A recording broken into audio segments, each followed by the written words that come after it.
on December 31st at 10:42 a.m. That is Tuesday. He said, "In case I do not make it to my decision point or onto the Mexico border, I am sending this now. Please do not release this until 1 January and keep my identity private until then. First off, I am not under duress or hostile influence or control.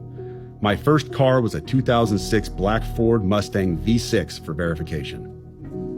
What we have been seeing with drones," he puts that in quotes, he says drones, "is the operational use of gravitic propulsion systems powered aircraft by most recently China and the East Coast, but throughout history, the US. Only we in China have this capability. Our OPSEN, that's Operations Center, our OPSEN location for this activity is in the box below. China has been launching them from the Atlantic from submarines for years, but this activity recently has picked up.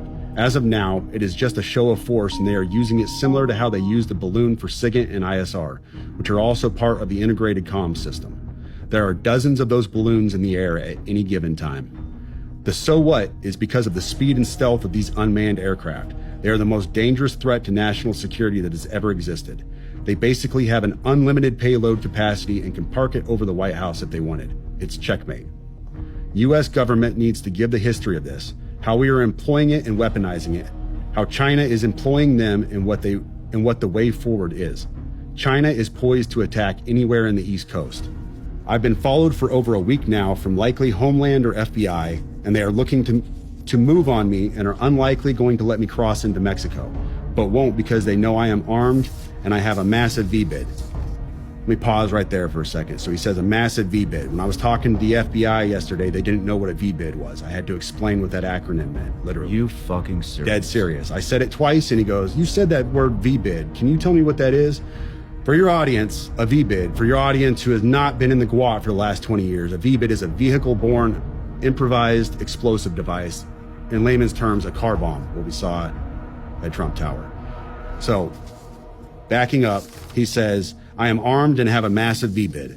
I've been trying to maintain a very visible profile and have kept my phone, and they are definitely digitally tracking me." Here's where he gets into the other stuff, and this is where we had to redact the names. Well, your producer redacted the names. "I have knowledge of this program and also war crimes that were covered up during airstrikes in Nimruz province, Afghanistan in 2019 by the admin, DOD, DEA, and CIA. I conducted targeting for these strikes of over 125 buildings. 65 were struck because of CIVCAS, that's civilian casualties, that killed hundreds of civilians in a single day. US FORA continued strikes after spotting civilians on initial ISR. It was supposed to take 6 minutes and scramble all aircraft in CENTCOM. The UN basically called these war crimes, but the administration made them disappear. I was part of that cover-up with US FORA, an agent, redacted, of the DEA. So I don't know if my abduction attempt is related to either. I worked with, redacted, IO staff on this as well as the response to Bala Murghab. Redacted commander at the time, redacted, can validate this. You need to elevate this to the media so we avoid a world war because this is a mutually assured destruction situation." Then he says, "For vetting, my LinkedIn is Matt Berg or Matthew Livelsberger, an active duty 18 Zulu out of 110, that's 1st Battalion 10th Special Forces Group. My profile is public. I have an active TSSCI with UAP, USAP access." What is USAP? Do you know what that is? I don't know what that is. But I checked his credentials on LinkedIn. So that was the first thing I did. I went to his LinkedIn page. First thing I noticed was all of his bona fides were in place. He has all the UAS training from USASOC and everything else. And so I said, okay, at least the guy knows what he's talking about with drones. That was a very rough dig into the guy. But my issue was I couldn't validate or verify any of this information. And I told him that.